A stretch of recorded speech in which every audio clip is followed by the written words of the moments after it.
Well, you know, Dirk. I know. Our good buddy and coworker, Christopher Martin, is a key part of our team here at Quality Digest. He's the rare person who does many things and does them all well. It's kind of like an ace of all trades. I just made that up on the script. Ace of all trades. Ace of all trades. I was going to say king of all trades, but I said, you know what? Yeah. Well, first of all, he's not that kingly. But I mean, secondly, I mean, ace is higher than a king. So I said, ace of all trades. That's what Christopher is in my mind. Well, every day, Christopher does expert work. He does stuff in customer service, marketing plan execution, ad traffic coordination and reportage, digital design, a lot of other stuff.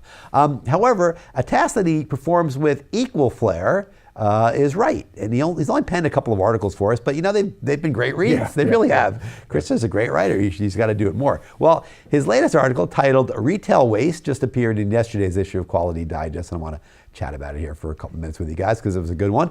One of the things you have to know about Christopher is that, first of all, he's a visual thinker. And that explains a lot about his approach to this article, in which he considers Muda, or waste, within the context of the retail world, starting from the point of view of those little yellow sale tags that retailers use to catch shoppers' eyes, right, as we cruise and peruse down an aisle. He offers up this picture to express the idea. I'm going to show picture number one from Christopher's article because this is, I think, pretty illuminating. I've seen that. Now, they say a picture is worth 1,000 words. I think that's pretty fair here. But let me add 100 or two more because this is ridiculous. I mean, look at that.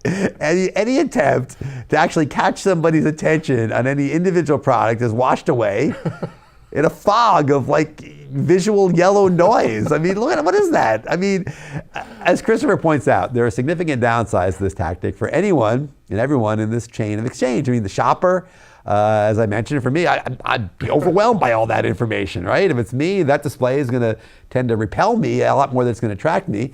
The retailer itself is hurt by the inability to focus attention on the truly good deals, because there probably are some within all that stuff. There's probably some really good deals, and there might be some products that have really good profit margins. There might be some better than average profit margins within all those yellow tags that they actually want to focus on. They can't because of all that yellow Third fog. tag from the left, fourth rows down. Yeah, I mean, it's like they'll all be screened out by the yellow fog, and it's just going to be a mess. But let's not forget, the last one that is really sub-optimized is the store's employees. I mean, they've got to spend hour after wasteful hour of soul-crushing work printing and hanging those new tags each week to the same meaningless effect. I mean, there's Muda here everywhere you look, I think, is a fair point. Well, that's the current wasteful state of retail processes today in many cases when it comes to price tags. Well, what's a better way? Several department store chains have digital displays that can be programmed from a central source, relieving the pressure on employees to print and hang tags in time for a store opening. Of course, as many SKUs, stock keeping units, as a department store may have, they generally have a much smaller number of individual products than your typical drugstore or grocery.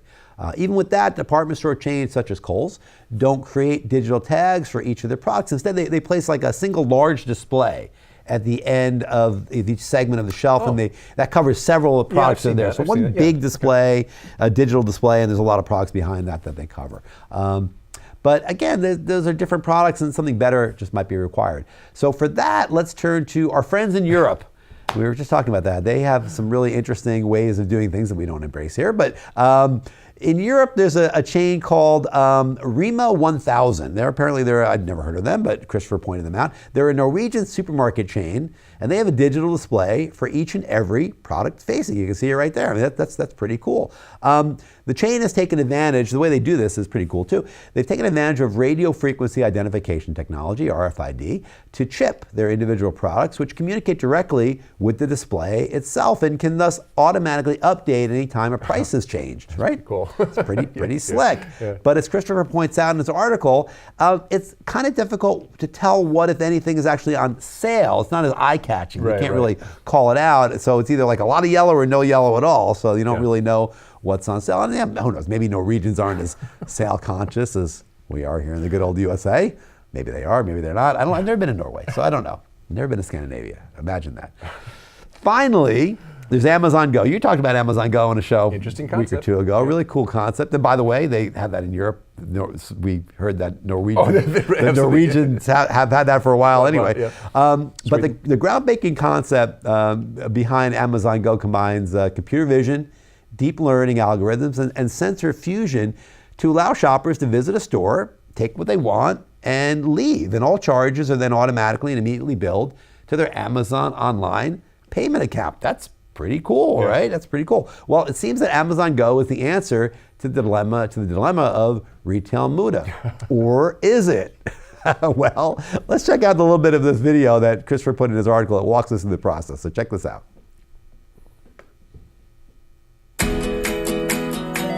4 years ago, we started to wonder, what would shopping look like if you could walk into a store, grab what you want, and just go?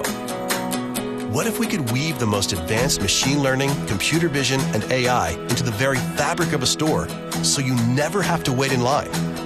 No lines, no checkouts, no registers. Okay, all right, hold it right there. Welcome. Hold it right there.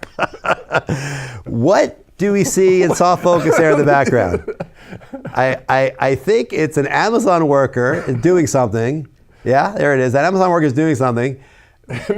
Maybe that person is adjusting or changing some price tags? What do you think? Something like that? That's pretty funny. I think that's funny. Christopher found that one. That's Everything's great. automated, but still gotta get those tags on there quick. I think that's awesome. Jane, get out there. Well, technology only takes you so far. And as Christopher mentions in his article, as he closes his article, they got to do something in there. That's pretty cool. Yeah, otherwise, what am I gonna do? What are we gonna do? We got no job. But actually, as cool as that article was, and as funny as it is, it brings up a very serious point, actually. And it is serious for people doing repetitive jobs like hanging tags or working at the checkout in retail. In a sense, these jobs are Muda.